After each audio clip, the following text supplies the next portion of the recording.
Olá, sejam muito bem-vindos a mais um MBO Talks e hoje eu estou aqui com o Diego Massara, que é diretor jurídico e de compliance da Junto Seguros, e com a Fernanda Henke, que é gerente jurídico da Positivo Tecnologia. E hoje a gente vai tentar navegar mais uma vez pelos mares tortuosos do M&A, né? A gente vai falar um pouquinho de como o jurídico interno das empresas exerce um papel absolutamente fundamental para que essas operações aconteçam. Então, para a gente organizar aqui já da pauta até para os nossos ouvintes, eu gostaria de tratar de dois temas que são os seguintes. Primeiro, a resiliência que nós, advogados, tanto assessores externos como assessores internos, temos que ter durante esses processos que costumam levar bastante tempo e ser muito exigido. A gente é muito exigido psicologicamente, né? Então eu gostaria de falar disso num primeiro momento. E depois, partindo do pressuposto que a gente consegue superar essa etapa de negociações, tem um desafio ainda maior para o jurídico interno, que é o pós-closing, né? Então a gente vai falar um pouquinho aqui tanto dos desafios, sem querer ser redundante, mas os desafios que vocês têm para gerenciar os contratos depois de assinados e também os desafios de integração. Então, para situar os nossos ouvintes, é disso que a gente vai conversar um pouquinho hoje, tá? E queria agradecer já de antemão, né? Agora, on the record, por vocês toparem participar e dividirem a experiência de vocês comigo. Então, assim, em primeiro lugar, e eu vou direcionar primeiro a você, tá, Fer? Conta um pouquinho, assim, da tua experiência em relação à forma como a gente tem que ter essa resiliência e os desafios que a gente enfrenta nessas negociações de M&A que são realmente, como eu já falei, bastante difíceis, né, do ponto de vista psicológico. Como que vocês lidam com isso lá na Positivo? Bom, primeiro bom dia para todo mundo. Obrigado, Caio, pelo convite. Obrigado por dividir a mesa comigo aqui também. Eu acho que tudo começa quando você entra no mundo do M&A. Né, que é um mundo muito diferente, que a gente não... Principalmente quando vem, às vezes, de um contencioso, de um consultivo, é um mundo à parte, porque é tudo muito intenso, né? Então, tem que fazer DUI, tem que negociar contrato, tem que sentar na mesa para definir preço, definir as principais cláusulas que são pétreas para a empresa. Então, tudo isso já começa a gerar uma certa tensão ali de você conseguir entender, né? Exatamente para onde você quer direcionar o deal. E aí entra a rodada da gente começar a fazer as negociações, a estender dias e noites revisando o documento, entendendo o risco da empresa que eventualmente você está comprando, ou principalmente conseguir, quando você está da mesa de vendedor, né, você conseguir definir uma empresa que seja comprável, né? Uma empresa que o outro lado se interesse. Preparar então, a noiva, né? Você tem que preparar a noiva, exatamente. E aí você tem que ter muito jogo de cintura e principalmente você tem que saber manter a calma, né? Porque perguntas difíceis vão aparecer, você tem que estar preparado para essas perguntas difíceis, você tem que saber se estruturar para dar resposta. Obviamente que grandes empresas, elas já têm um direcionamento dos casos mais complexos de forma estruturada, com toda uma assessoria jurídica por trás. Então, assim, não é algo assim ao vento que é jogado e que você não sabe onde você está caindo, né? Então, acho que é importante. E ter um time diretivo que está conduzindo, que seja experiente, que realmente saiba os caminhos e que não tenha aqueles 5 minutos de agora eu quero sair, eu quero fazer outra coisa, eu não concordo com esse deal mais, estressa o time de modo geral, né? Então, e a gente, enquanto jurídico, tem que dar o suporte. A gente muitas vezes tem que ser o racional, fala, calma, né? Vamos fazer essa estratégia, isso aqui eu vou ceder, isso aqui eu não vou ceder. Então, a gente tem que desenvolver um papel psicológico grande ali do ponto de vista de assessoria jurídica, tá? Não sei se você tem se para você reflete assim também. Primeiro, obrigado pelo convite, Caio. Prazer estar aqui com vocês. Obrigado igualmente por dividir a mesa aqui comigo. Tentando não ser repetitivo e começando dizendo que eu concordo com o que a Fernanda coloca, a gente tem que lembrar sempre que a decisão de seguir ou não com o deal, ela não é necessariamente jurídica, né?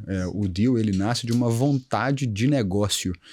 E essa vontade de negócio, ela está permeada e temperada por critérios e fatores que a gente, enquanto assessores jurídicos, e no meu caso, extrapolando um pouquinho a linha do jurídico, também de compliance, deve facilitar ou permitir que o projeto se desenvolva, né?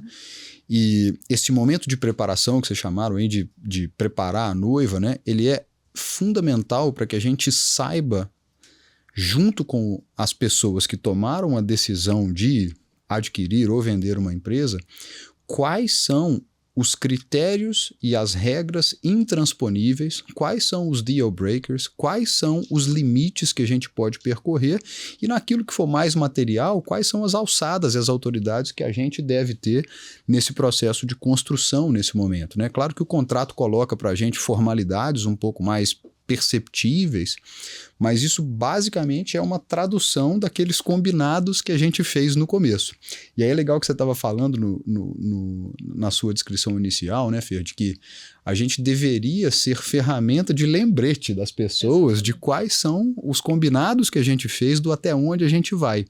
Quais são os combinados que a gente fez do que a gente gostaria de descobrir nessa construção? Quais são os combinados que a gente... E não permitir que esses combinados, que deveriam ser limítrofes da atuação da gente, fossem transpostos, de forma que isso, não permita, né, e não prejudique a construção, né, dessa negociação do desenho contratual que muito possivelmente vai suceder. Essa discussão inicial. E é importante a gente ter esse quebra-cabeça na mente, porque é em cima da gente que vão cobrar depois, né? Mas a cláusula X dizia A e a B tá um pouco contraditória. Pô, você tem que saber fazer esse quebra-cabeça e saber onde tem cada figura dentro de cada pecinha. Justamente pra gente tentar blindar. Porque lá na frente, depois que tudo tá fechado, é pro jurídico que vão virar e falar: jurídico, você não viu isso? Pô, a gente assinou o contrato assim, passou batido. Então, acho que é você conseguir ter essa visão sistêmica, né? Você olhar de cima o contrato como um todo e a negociação e conseguir criar as blindagens para quem está sentando na mesa negociando. Eu olho para o processo de M&A como um processo de assunção e aceitação de riscos, né? E o que eu trago para todo mundo que está na mesa comigo, não só em momentos de M&A, mas também em momentos de contratos em geral, é que risco ruim é risco desconhecido. Então, a gente deveria também exercer o papel de apontar riscos para decisões tomadas. Riscos para... E isso serve para os limites que a gente quis estabelecer e para aquilo que a gente tolera aceitar durante a construção dessa negociação. Portanto, a partir do momento que a gente é capaz de mapear e colorir de forma bastante didática para quem não é advogado e está lidando com um contrato tão complexo quanto um contrato de M&A, quais são os riscos de cada decisão que se toma, de cada passo que a gente dá nessa contratação, eu acho que a gente consegue também transpor para eles de que o nosso papel é um papel importante de conhecimento, né? E aí reduzir o que você sugeriu que tradicionalmente acontece, né? De, apontar para o contrato como o vilão. Exato. Então, o contrato... Concluindo assim, essa minha linha de raciocínio inicial, ele nada mais é do que uma tradução das vontades das partes. E a gente, enquanto advogados, né, enquanto assessores jurídicos de uma delas, que é o papel que a gente exerce em um movimento de M&A, a gente deveria ser ferramenta de imagem dos riscos que aparecem a cada decisão tomada. E aí, conseguimos construir esses conceitos, né, esse quebra-cabeça, esse mapa na cabeça, aí sim a gente tem um papel importante de traduzir isso em palavras e de forma clara e transparente, fazer com que o contrato represente aquilo que a gente combinou. E acho que esse é um ponto importante, a gente fazer esse quebra-cabeça e de um jeito que a gente consiga traduzir numa linguagem acessível para a diretoria especialmente, e sem aqueles termos muito juridiquês, né?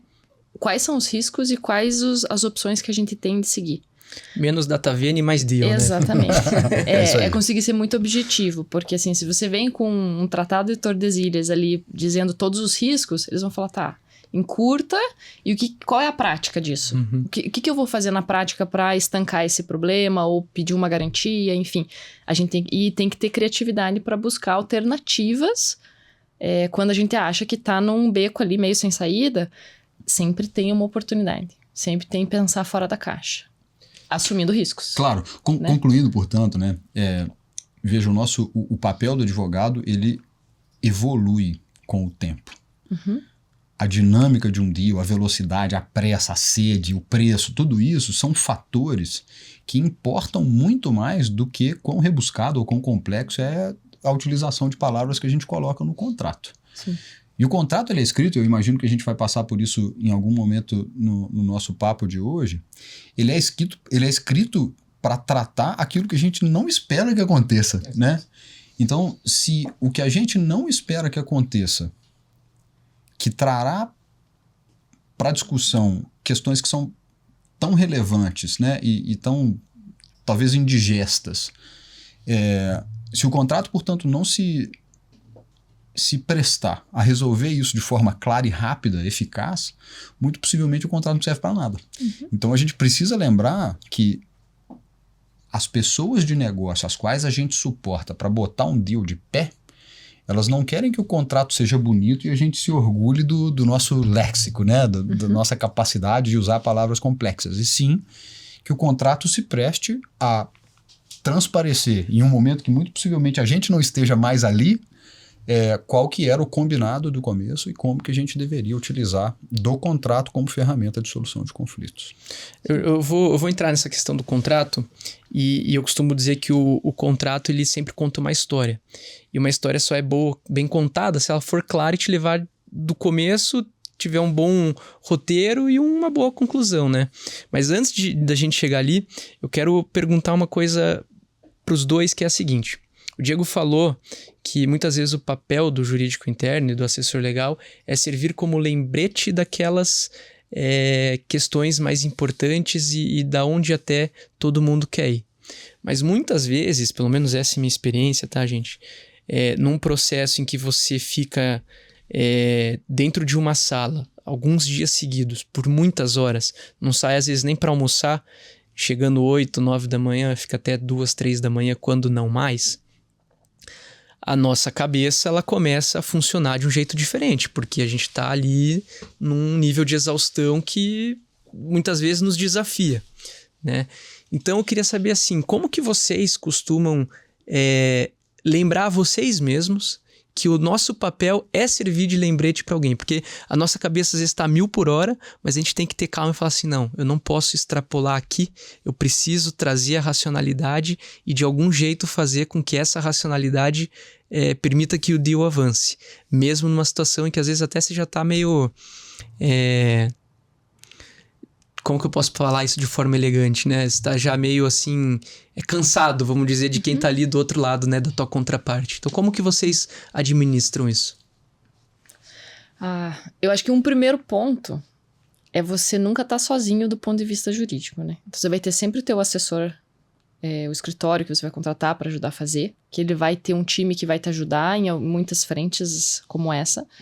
E a gente lá da Positivo e em outras frentes que eu já trabalhei também, a gente sempre faz pelo menos uma dupla. Por exemplo, eu e o Anderson, às vezes a gente coloca mais uma pessoa, porque a gente comete erros e alguma coisa passa pela gente. Então, você ter ali uma dupla ou um trio que consegue ajudar a compor, a fechar esse quebra-cabeça e a não esquecer e a dar os direcionamentos, às vezes um fica mais focado num determinado ponto do deal. Eu tô olhando a DUI. Óbvio que se você sozinho, você não vai conseguir lembrar de tudo o que acontece, né? Então, você tem às vezes alguém que tá mais focado na DUI, que se vir uma cláusula X, ela consegue lembrar, puxa, aqui, ó, na DUI, teve esse apontamento que foi muito risco, que a gente não pode deixar passar. Então, eu acho que você trabalhar em equipe é a parte mais importante para você conseguir principalmente manter a sanidade mental. E até no pós-deal, porque você sozinho também não vai conseguir dar toda a assessoria que vem posterior, e agora como é que eu faço isso? E como é que eu faço aquilo? Então, você ter alguém ali que acompanhou com você e que ajudou a passar tanto, digamos, pelo perrengue inicial, quanto o que vem no pós-deal, é importante. Porque Até daí você porque a se pessoa lembra blinda. do contexto também, que Do as coisas foram contexto, discutidas, exatamente. né? Muito legal. Eu penso que a gente deve escolher o time é a chave, né? E saber quais são os papéis que cada pessoa representa nesse time é talvez a fechadura, né? Para a gente conseguir transpor e chegar na conclusão, que é o que todo mundo quer, que significa a assinatura do contrato, né? A gente tem momentos de signing e closing aí que não deveriam causar surpresas a ninguém. A escolha do time tem a ver com pessoas de dentro de casa, que às vezes nem sequer são advogados, mas que suportam, por exemplo, o processo de due diligence, né? E que conseguem transpor para nós e trazer para nós, de novo, riscos inerentes a descobertas, né? Que você só consegue alcançar, enxergar e digerir a partir do momento que você tem acesso à informação, né? Que consegue acessar documentos, né, da empresa que não são públicos ou disponíveis antes de que a gente transpõe esse primeiro momento, que é o momento de interesse, né? Então, se a gente for na cronologia do deal, o pós-NDA muito provavelmente vai contar para você uma história que você não tinha antes do NDA. NDA ou MOU, né? Independente do que a gente, da nomenclatura que a gente queira dar para esse primeiro documento. Agora, claro que é difícil, né? A gente tem que lembrar que, talvez voltando para a cadeira de faculdade, né? Tanto o contrato quanto a pessoa jurídica são ficções jurídicas criadas para que a gente consiga construir essa exposição e essa construção de vontades de forma tal que elas são administradas por pessoas, né? E a gente tem sentimentos, a gente tem família, a gente tem horário, a gente tem as crianças na escola. Preocupações que são mais relevantes do que qualquer deal, né? Só que a gente tem que fazer uma escolha de que este é um processo que a gente precisa passar e lembrar que a gente não está ali para ter sentimentos. Então eu faço esse exercício sempre com o meu time quando a gente está nessa. Pessoal, sei que é difícil, sei que está tarde, mas isso aqui em algum momento vai acabar com o contrato assinado ou com a decisão de não assinar, né? Enquanto a gente se preparava, a gente falava, existem muito mais deals não feitos do que feitos e muitas vezes a decisão correta a se tomar é não ir para a assinatura do contrato. E isso tem que ter a ver com a frieza, né, de a gente usar muito mais o cérebro do que o coração, né? Muito mais sinapses do que sístoles e diástoles, é o que falava um dos caras que estava sentado na mesa comigo em um dos deals que a gente tratou. Se a gente permitir que sentimentos interfiram na nossa capacidade de tomar decisão e interfiram no nosso cansaço, muito possivelmente a gente vai abrir mão daqueles compromissos iniciais que a gente deveria ter feito, né? Quais linhas que a gente topa transpor. Então, acho que existem riscos e decisões que podem permitir que a gente tope negociar por bem de tempo, preço, riscos aceitáveis, mas deveriam ter aquelas que a gente não tope transpor. E para isso a gente tem que ter gente que a gente confie do lado, né? E lembrar que a gente está aqui para resolver um problema de inteligência e não um problema de sentimento. Sim, e aí aqui, além das questões emocionais fora, né, de companhia, a gente tem o dia que tá pegando fogo. E aí você, quanto compliance, vai ter que olhar o compliance também, o canal. O mundo não vai parar e vai todo mundo te pressionar. E aí, além da pressão interna do deal, você vai ter a pressão externa da companhia te cobrando e tal situação, e tal estudo, e esse caso do compliance, como é que ficou? Então, é você conseguir gerenciar e também ter o time que te blinda de alguma forma no dia a dia. Não, alinha isso com fulano, com Beltrano, porque a gente, neste momento, a gente vai focar no deal, né? Muito cada escolha uma renúncia, né? Então, neste momento, a gente está escolhendo, talvez, renunciar um pouco o dia a dia mais aprofundado para poder focar no deal e deixa o time tocando. Então, é importante você ter gente que você confia do teu lado e que você sabe que dá conta ali de tocar o dia ou de te ajudar no deal. Excelente, acho que foram boas dicas até pra gente superar o que eu costumo brincar que é a tática de guerrilha, né? No M&A que o tempo ele se torna sempre um fator importante e não raras as vezes que a gente recebe a minuta do outro lado sexta-noite ou antes do feriado, né? E aí pra apertar o tempo e quem sabe forçar o outro lado a tomar decisões que firam de certa forma aquilo que inicialmente eles estavam projetados para serem os limites, né? Se você me permite um comentário? Claro, fique à vontade, Diego. O tempo, a gente estava falando que nós somos ferramentas de quem tomou a decisão de comprar ou vender uma empresa, né? E para essas pessoas, geralmente tempo importa. Mas não deveria ser a qualquer custo, né? Então, a pressa. O meu mundo é um mundo regulado, né? A Junto Seguros está imersa num ambiente em que a gente tem reguladores, a gente faz deals dentro e fora do Brasil que dependem de aprovações regulatórias, que são infinitamente mais cansativas do que uma noite que a gente gaste dentro de um escritório, um almoço que a gente tenha que fazer, né? Burocratizam, impedem informações que a gente não estava preparados para dar e, retardam com nenhum critério de negócio, e sim os critérios regulatórios legais e que são importantes para que eles estejam posicionados, a expectativa de que a coisa esteja definitiva. Então, tem um outro elemento, né? É a gente lembrar que o contrato, talvez em um ambiente regulado, ambientes não regulados também, mas num ambiente regulado, o contrato é uma pontinha do processo que vai ser sucedido de aprovações regulatórias, de prestação de contas, de informações e documentos, que muito possivelmente vão ser muito mais cansativos do que essa negociação que a gente falava agora há pouco, né? Então, é importante que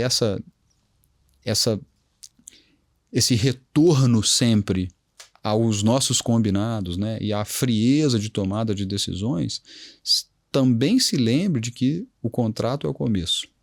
E pós-contrato a gente vai ter processos, sem falar ainda de organização de culturas e pós-deal, mas ainda antes disso ele vai passar por provas de cansaço que a gente vai precisar ser muito racional para poder conseguir conduzir e concluir. O contrato acaba sendo um marco, mas literalmente numa linha do tempo desenhada, para mim ele é um pontinho, né? Ele não reflete toda a trajetória que você segue antes dele acontecer, que é intensa, é enorme, e tudo que vem depois, que também é bastante burocrático, tem muita demanda. Então, acho que ele é só uma pontinha que acaba criando o marco para a decisão que foi tomada lá no começo. E aí, essa é a parte importante, é você entender, a gente enquanto jurídico tem um time que entenda exatamente o porquê desse negócio, né? Porque às vezes a gente acha, não é comprar a empresa só pelo que ela executa. Às vezes tem toda uma estratégia por trás de uma avenida de crescimento, de uma sinergia de negócios, que a gente tem um futuro para esta empresa que está sendo comprada muito maior do que o que ela é de fato no momento da compra. Ótimo, eu vou aproveitar esse gancho que vocês me deram para a gente entrar no segundo tema da nossa pauta, que é falando um pouco do pós-contrato, né? Ele é um pontinho importante, mas é um pontinho, sim, e que é um gatilho para os desafios que vêm a seguir, né? E o Diego falou no início que a gente está fazendo um deal porque tem uma vontade de acionistas, tem um porquê, né? A Fer também destacou aqui que tem um porquê fazer aquele deal, e é no momento que você fecha o contrato que aquele porquê tem que voltar à mesa, né? A operação foi feita por um motivo. E aí você entra na questão de integração de cultura, de um lado, e gestão daquele contrato, por outro. Então eu queria aproveitar esses nossos últimos minutos para conversar um pouco sobre esses dois assuntos. Fer, como que vocês percebem a gestão dos contratos de M&A depois que a operação foi concluída? E claro que aqui eu estou falando praticamente 100% das vezes do lado do comprador, porque é quem vai passar a integrar e gerenciar a maior parte daquele contrato, mas também serve para os casos em que o vendedor fica com uma participação da empresa, né? Seja uma fusão, seja uma compra parcial. Sim. Então, acho que importa tanto para comprador quanto para vendedor esse papo também. Eu já tive dos dois lados, imagino que o Diego também, né? Assim, acho que são mundos que se encostam, mas a forma como você vê é um pouquinho diferente, né? Então, enquanto comprador, você tem que saber lá todas as cláusulas, do que exigir, e criar uma conexão com o vendedor. que daí acho que é o ponto. No pré-deal, você também não pode se engalfinhar demais, porque você vai ter uma relação no pós. Então, se você entra numa briga muito forte, isso já vai dar um indicativo que o pós vai ser ruim. Então, você ter, de certa forma, um comportamento bastante próximo. Você tem que ser político ali com o pessoal que tá do outro lado da mesa, no pré, mas principalmente no pós. Porque senão vai travar tudo e aí uma indenização não vai sair. Um tema, às vezes, que por causa de 5 centavos vai virar uma discussão gigantesca, porque o outro lado não quer ceder. Então, assim, a gente aqui, enquanto compradores, a gente tem o fluxo de notificação que você precisa deixar muito azeitado. Então, o que a gente costuma fazer? A gente liga para outra parte e fala, olha, aconteceu tal evento, eu vou te notificar, assim, assado, eu já levantei isso. Então, você alinha com a pessoa que está do outro lado, que é o focal point, e aí você executa. Porque se você só joga uma notificação para o outro lado, você joga uma bomba de fumaça e sai correndo. Então, é importante você saber informar o outro lado, falando, olha, eu tô jogando a bomba aí pro teu lado, mas fique calma, eu já criei essa estratégia, o que você acha? E aí o fluxo fica mais azeitado. E aí você começa a ter momentos em que às vezes você vai ceder, momentos que é o outro lado que vai ceder. Ainda é uma relação humana, né? É uma relação. Do mesmo jeito que quando você faz a venda, você tem que saber fazer a gestão da conta gráfica. Hein? E como é que você vai organizar a conta gráfica de um processo de indenização? Então, você tem que ter um azeitado com o outro lado. Eu vou criar talvez uma pasta, um OneDrive, onde eu vou pôr todas as informações, todos os documentos de suporte. Vamos fazer fechamento a cada quanto tempo? Mensal, trimestral, anual. Então, você tem que ter isso muito azeitado com o outro lado. O outro lado entender como a gente reporta. Eu criei esse template aqui de conta gráfica, Excel, é assim, é assado. Concorda? Eu preciso ajustar isso? Ajusta. Não é uma fórmula matemática exata em que você impõe e o outro lado aceita. E acho que o que você está falando é evitar aquele negócio... Não, o contrato diz isso. Porque a partir do momento que você fala que o contrato diz isso, aí você não está mais no campo político, você está no campo da execução contratual, exatamente. Né? Muito pior. E nem sempre o contrato consegue refletir 100% o que é executável, né? Então, principalmente as cláusulas de indenização, que você precisa esperar o processo transitar em julgado para você pedir indenização. O caixa da companhia demanda essa indenização antes do trânsito em julgado de um processo. Então, você tem que trabalhar nesse conceito pró-companhia de garantir fluxo de caixa, de garantir que você vai recuperar esse valor que você teve de desembolso antes de esperar o processo encerrar, que, considerando o judiciário, a gente leva bastante tempo, às vezes, para ele encerrar. Então, acho que é você conseguir fazer essa gestão, muito mais gestão do que efetivamente legalês ali, aquela coisa legal, contrato, tá dizendo isso, faz aquilo, sabe? A gente volta pro menos juridiquês, né? Menos execução e mais gestão, né? Acho que exatamente. Mais ou menos nessa linha. Acho que você foi muito precisa em relação à forma que as partes devem ser... devem conviver em relação ao contrato. E muito pouco a adicionar, exceto por a gente lembrar da intenção, né? A intenção é que as partes conversem, é que as partes tenham alinhamento, é que as partes não precisem do contrato. E aí, voltando lá no que eu disse no começo, né? O contrato serve para administrar aquilo que a gente não espera que aconteça.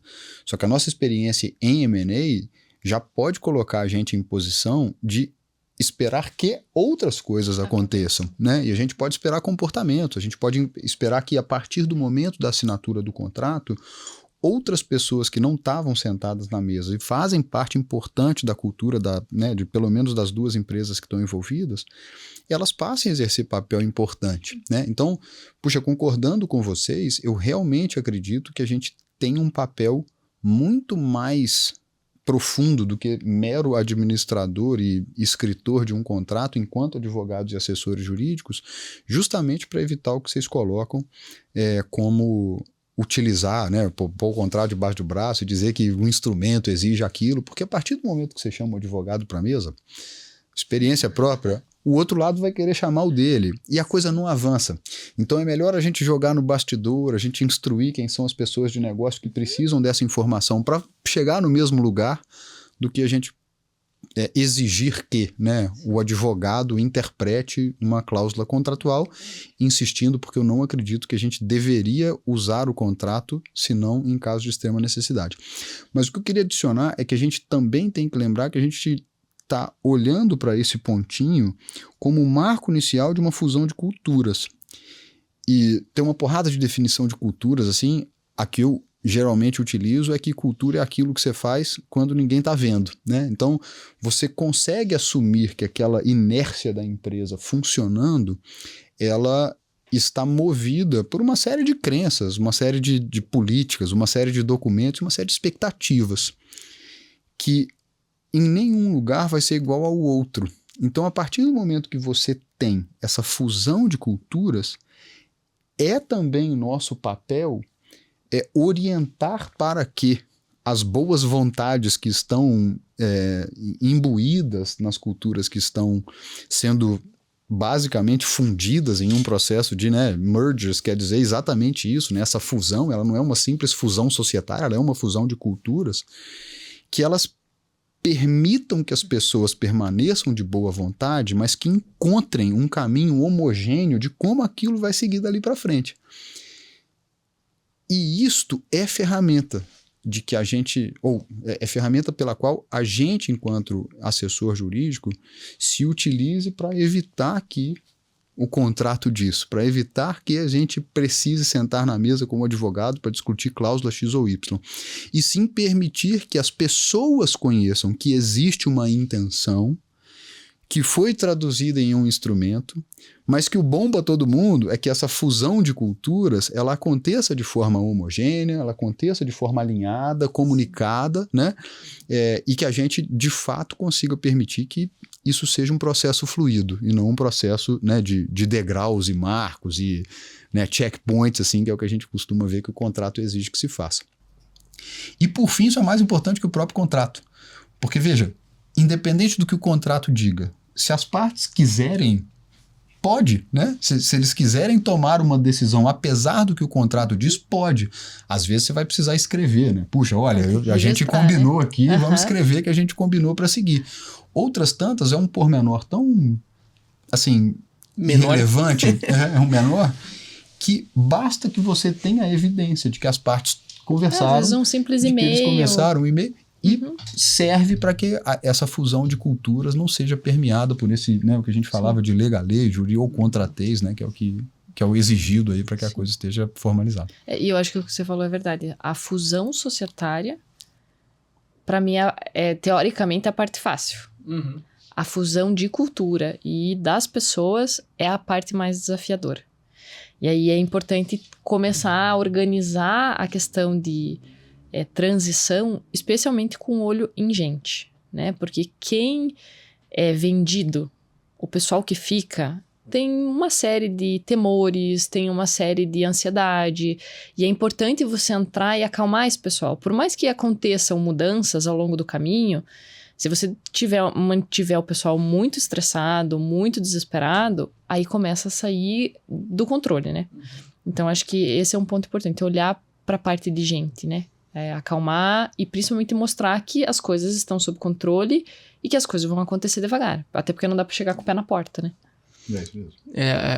O ser humano tem uma tendência natural a resistir mudanças, né? Então, acho que vocês têm que ter muito jogo de cintura para conseguir colocar uma cultura nova num ambiente em que se costumava fazer as coisas de uma determinada forma.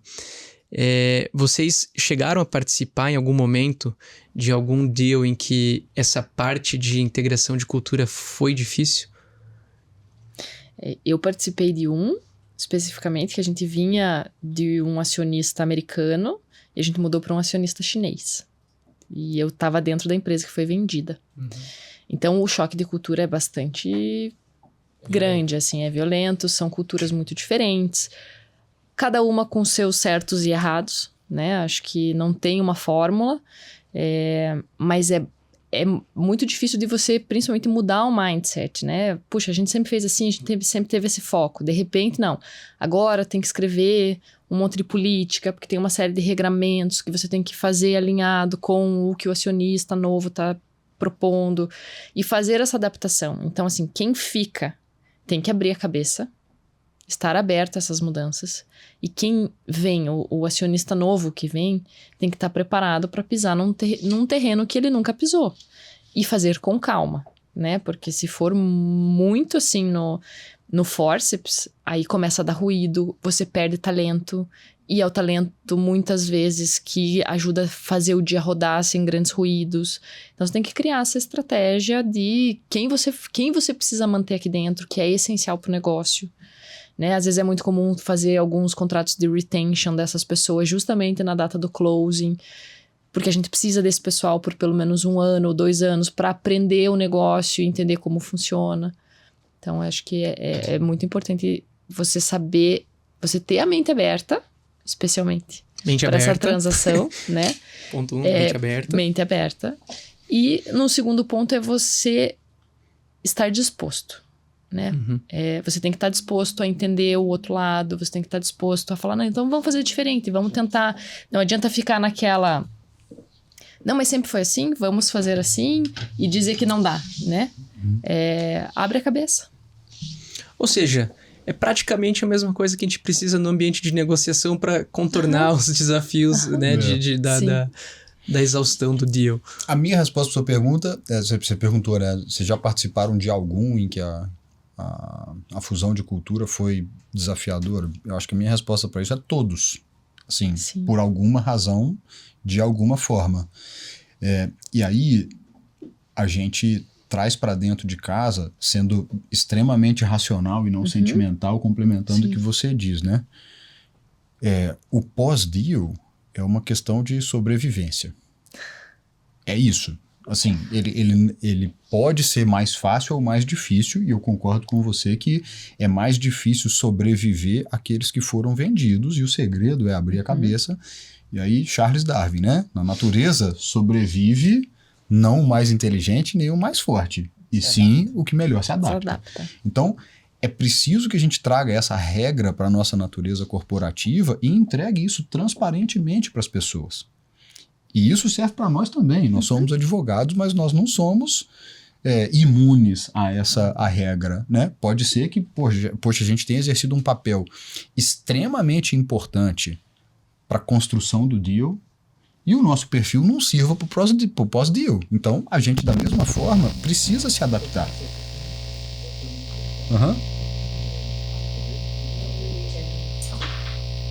Eu desliguei? Sem querer, desculpe. No final do ano a gente vai ter um compilado de atrapalhadas do Plim Plim lá. Erro de gravação. Eu gesticulo muito, né? Peraí, só. Aí, isso. Esse é o jeito que o cabo tá. Muito sensível. Aí. Voltando.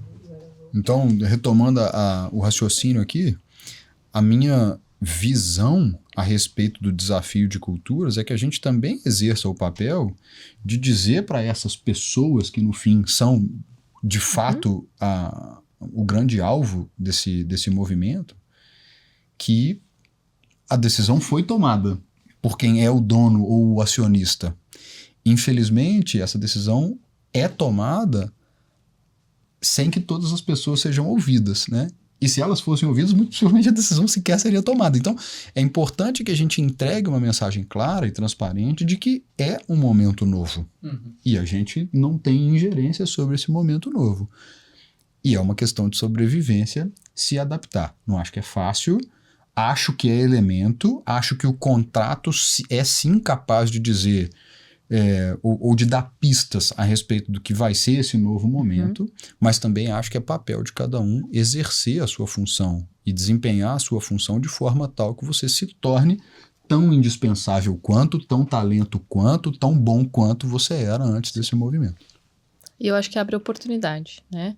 Você ter um novo acionista que vai te enxergar que você vai poder desenvolver um trabalho, aprender coisa nova, só te traz experiência. Acho que, de modo geral, não para a gente do jurídico, mas para a companhia de forma geral.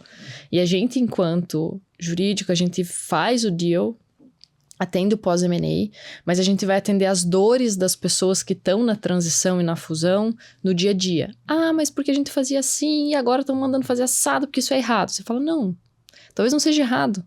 É um outro jeito de fazer, né? Calma, então a gente também tem que saber dosar o atendimento do que vai vir no consultivo ali dessa fusão, de como a gente também consegue deixar isso mais soft para quem fica ali no dia a dia.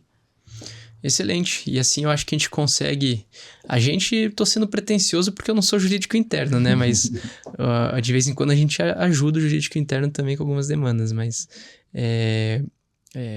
então é nesse sentido que a gente consegue manter um valor agregado ao deal e evitar, logicamente, por consequência, que aquele deal não atenda ao motivo pelo qual ele foi estruturado e pensado num primeiro momento.